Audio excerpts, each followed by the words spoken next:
Lost in the dark of space, then her touch lit up a new world. The crash commander Jackson Reed had been piloting deep space cargo runs for 15 years, and in all that time, he'd never encountered anything like the energy pulse that ripped through his ship's systems. One moment he was navigating the familiar void between star systems. The next his console erupted in sparks as every navigation instrument went dark. "Mayday, Mayday. This is cargo vessel Meridian," he transmitted into the static-filled comm system. "I've lost all navigation and propulsion near coordinates." He glanced at his dying instruments. "Unknown. I'm going down." The response was silence, not even the comforting hiss of an open channel. He was alone in the vast darkness, his ship spiraling toward a planet that shouldn't exist. According to every star chart he'd memorized, this region was empty space, a dead zone between the outer colonies and the galactic rim. The planet's surface rushed up to meet him, a world of absolute black that seemed to swallow light itself. His emergency thrusters fired once, twice, then died. The impact sent him tumbling across what felt like crystalline sand, his ship's hull screaming as it carved a furrow through the alien landscape. When the world stopped spinning, Jackson found himself hanging upside down in his pilot's seat, blood trickling from a gash on his forehead.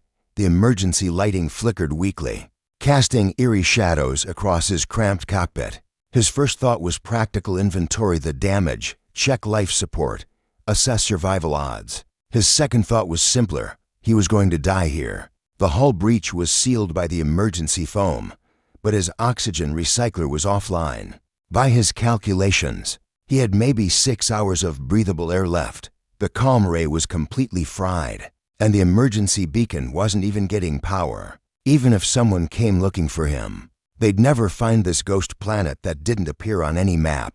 Jackson had always prided himself on his emotional control. In the cargo fleet, they called him Ice Reed because nothing seemed to rattle him, not the pirates who'd tried to board his ship near Vega Station, not the stellar storm that had nearly torn the Meridian apart last year, not even the divorce papers his ex-wife had served him with at the spaceport. He'd built his life around the comfortable isolation of the void, where the only person he had to rely on was himself.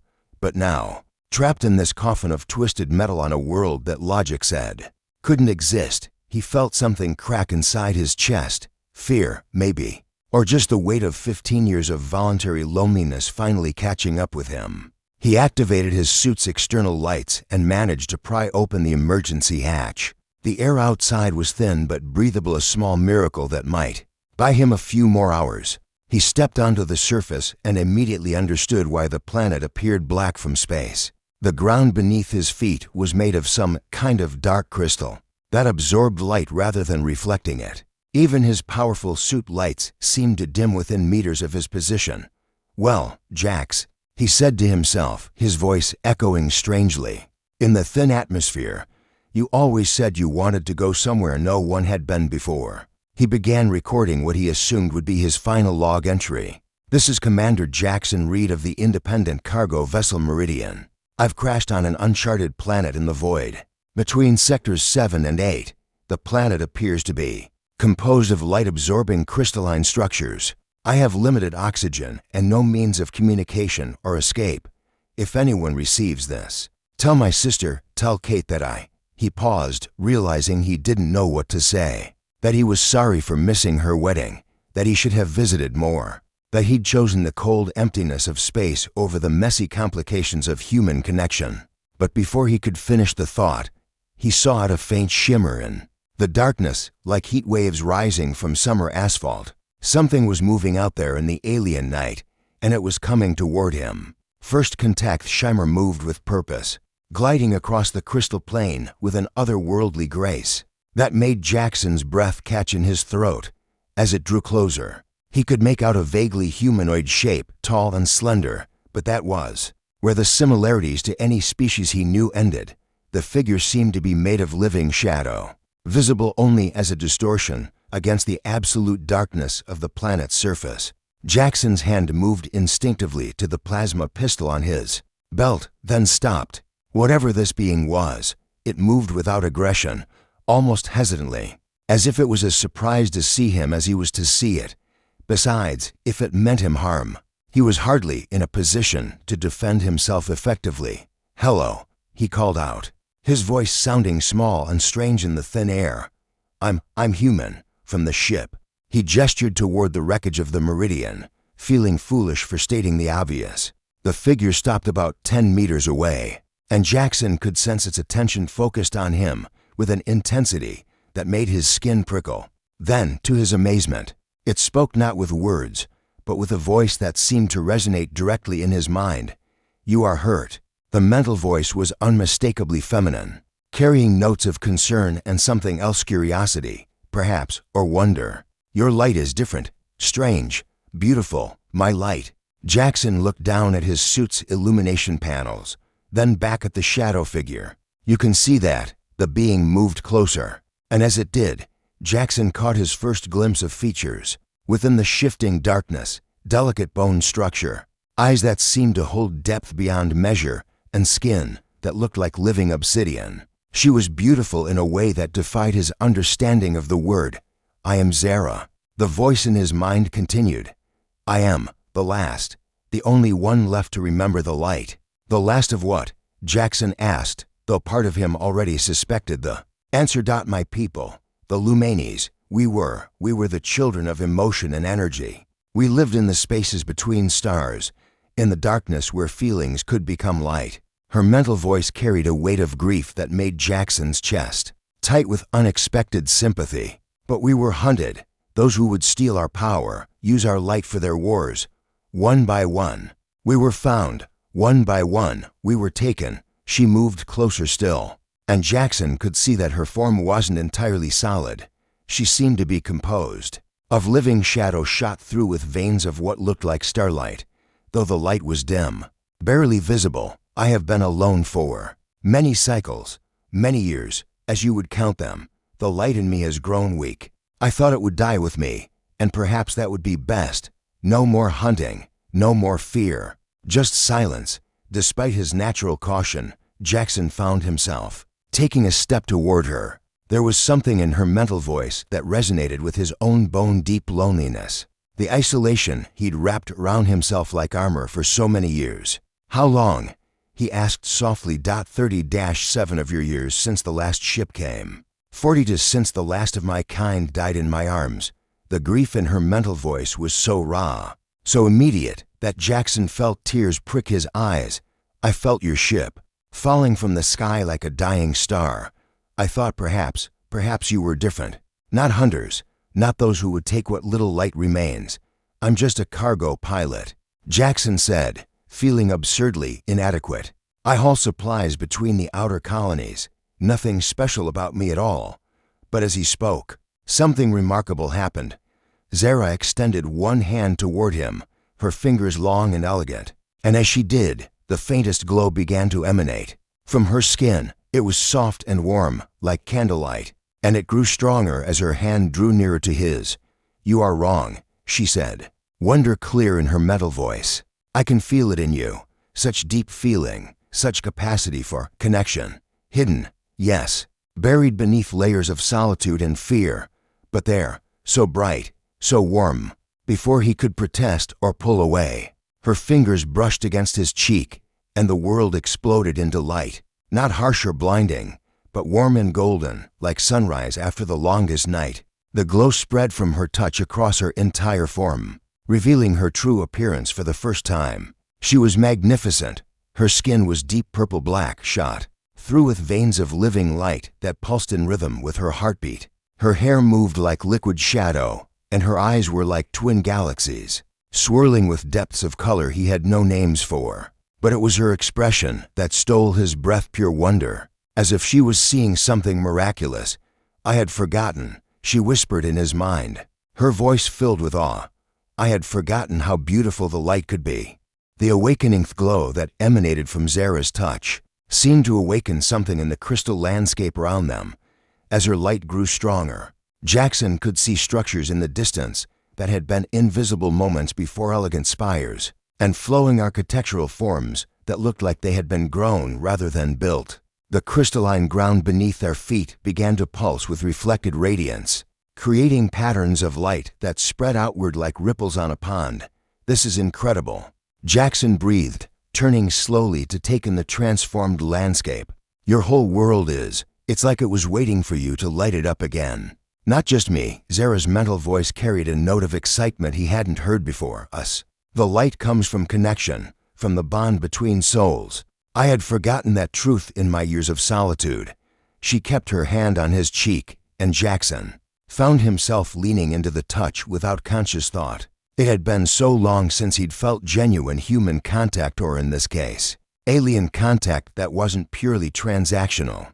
The warmth of her touch seemed to reach something deep inside him that he'd kept locked away for years. I don't understand, he said, though he made no move to break the contact.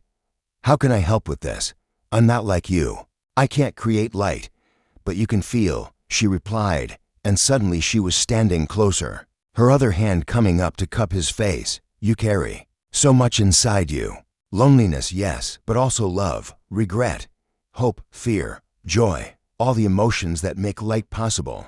As if to prove her point, the radiance around them intensified, and Jackson could see more of the alien city revealing itself in the glow. What he had taken for a barren wasteland was actually a vast metropolis, its buildings and pathways designed with a flowing, organic beauty that took his breath away. Your people built all this? He asked. We grew it, she corrected. Each structure was shaped by emotion, by the shared feelings of the community. This was our greatest city, Luminara. When the hunters came, we dimmed our lights and fled to the darkness between worlds. But some of us came here, to this sanctuary planet, hoping to preserve what we could. Her voice grew sad again, and the light around them flickered in response to her emotional state. The last of them died when I was still young by our standards. I have maintained the city as best I could, but without others to share the light. It has been sleeping. Jackson found himself thinking about his own life, the way he'd isolated himself after his divorce, after his parents' deaths, after too many disappointments and betrayals. He'd told himself that solitude was strength, that needing others was weakness. But standing here with Zara, feeling the warmth of her light washing over him, he began to understand how wrong he'd been. I've been running from connection my whole life, he admitted, the words coming out in a rush. After my marriage fell apart, after I lost my parents, I told myself it was easier to be alone, that I couldn't be hurt if I didn't let anyone close, and yet you carry their memory with you. Zara observed, her mental voice gentle.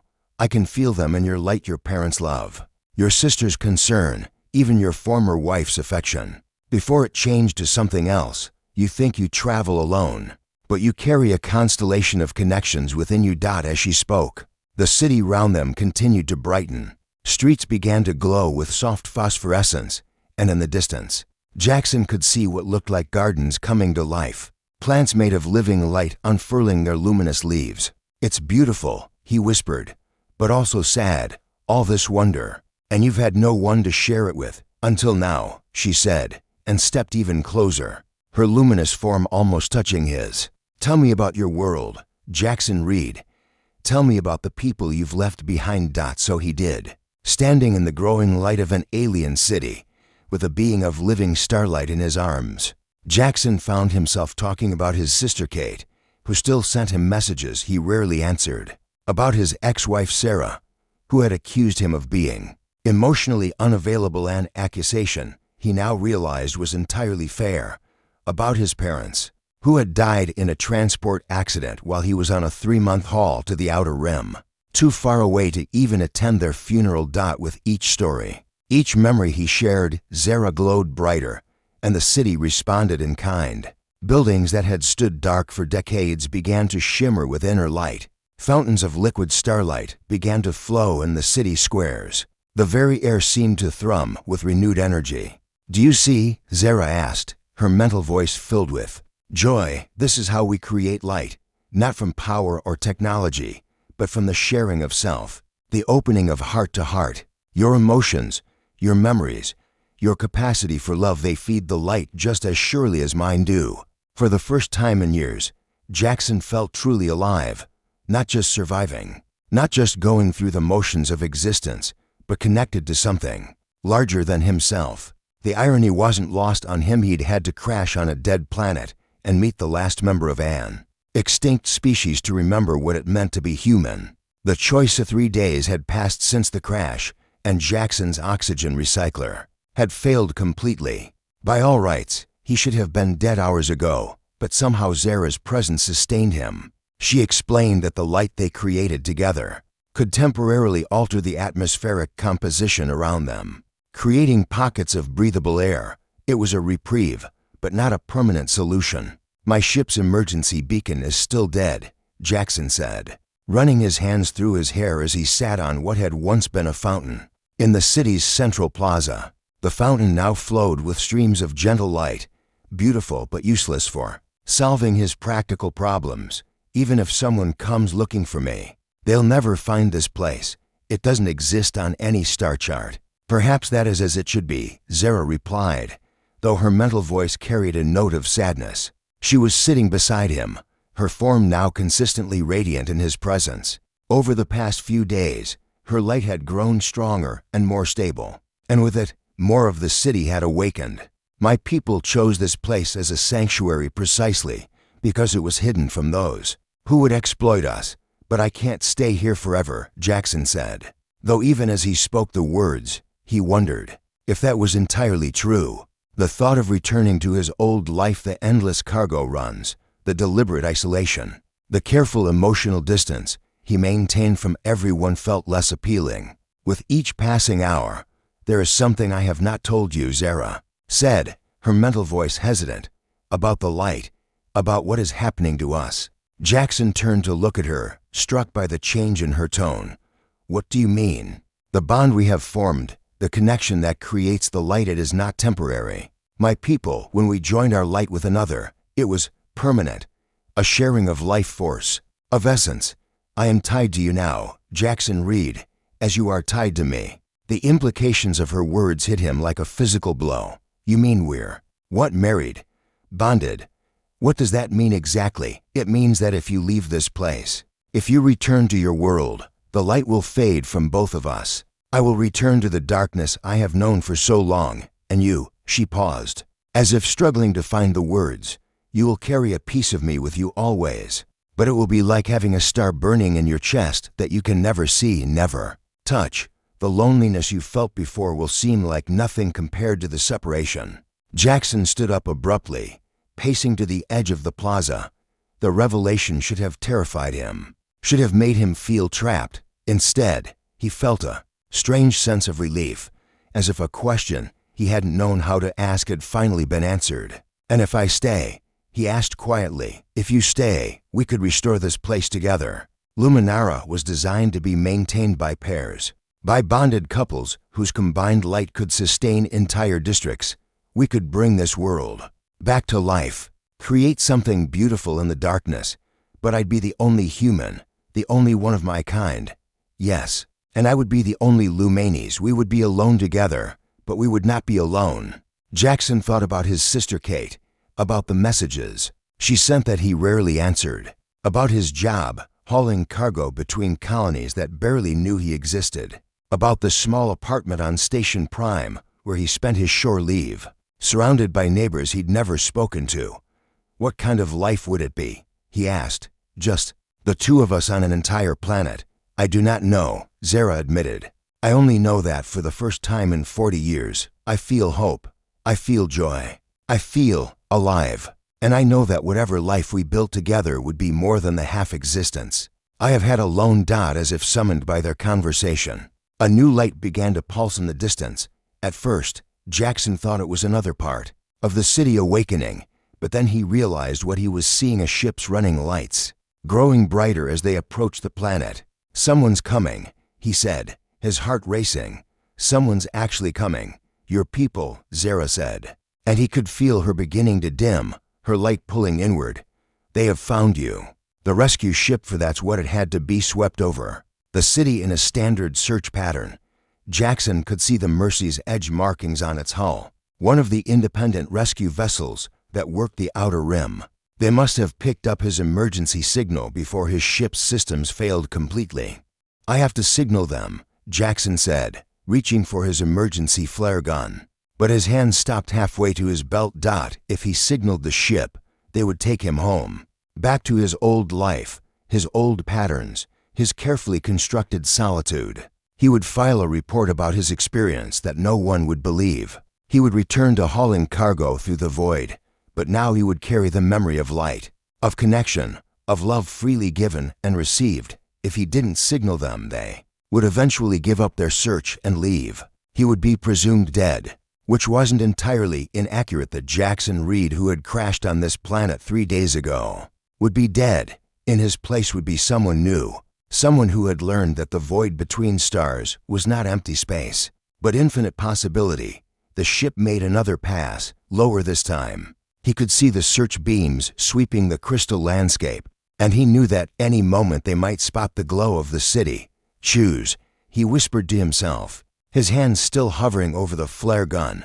Choose now, the light between stars. Jackson's hand moved away from the flare gun.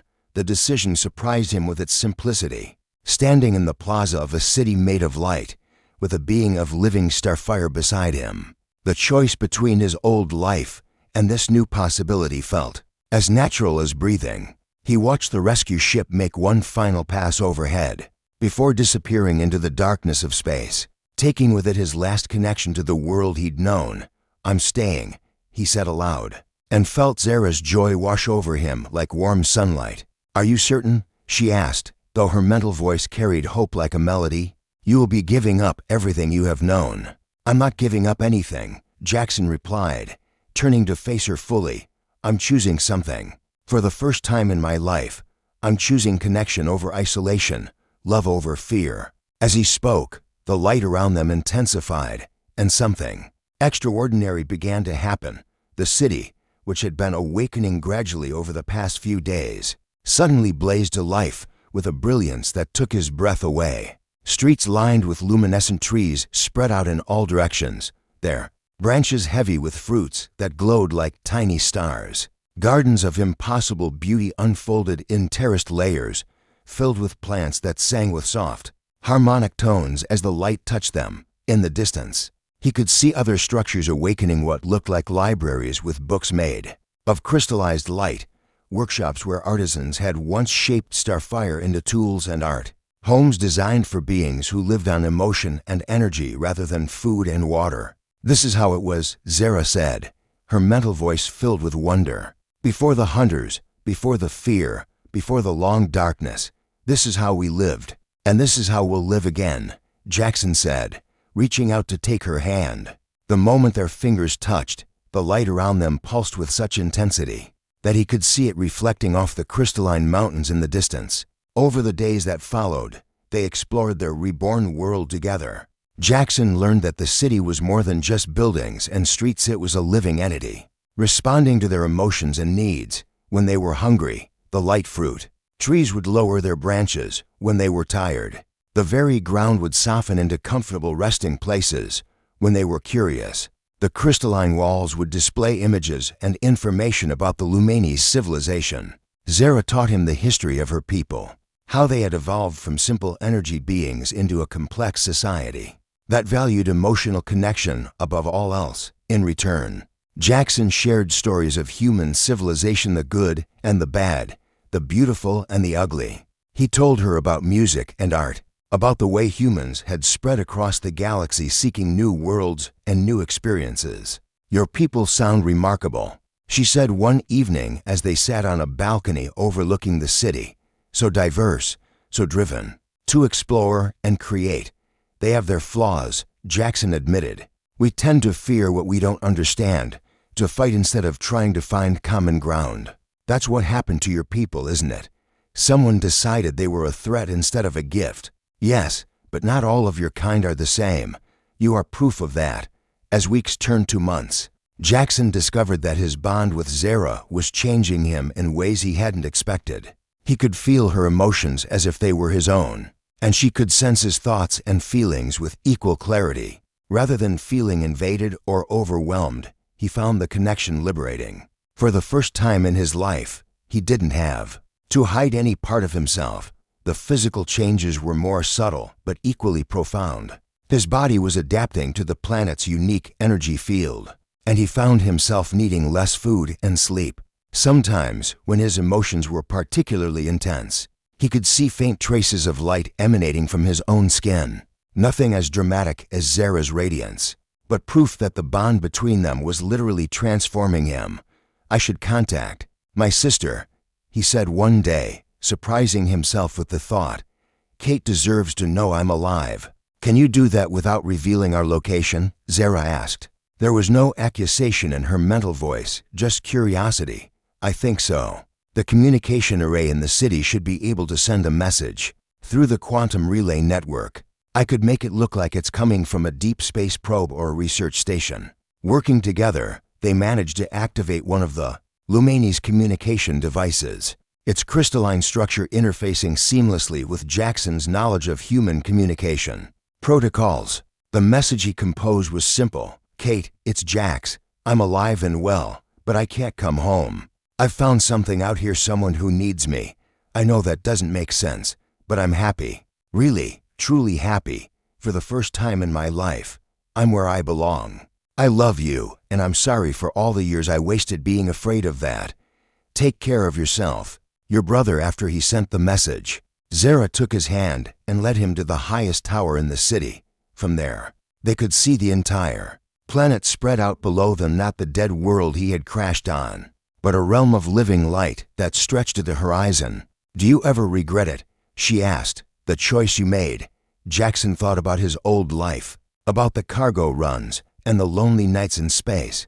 Then he looked at Zara, at the world they were building together, at the light that danced between them like a visible representation of love itself. "Never," he said, and meant it completely.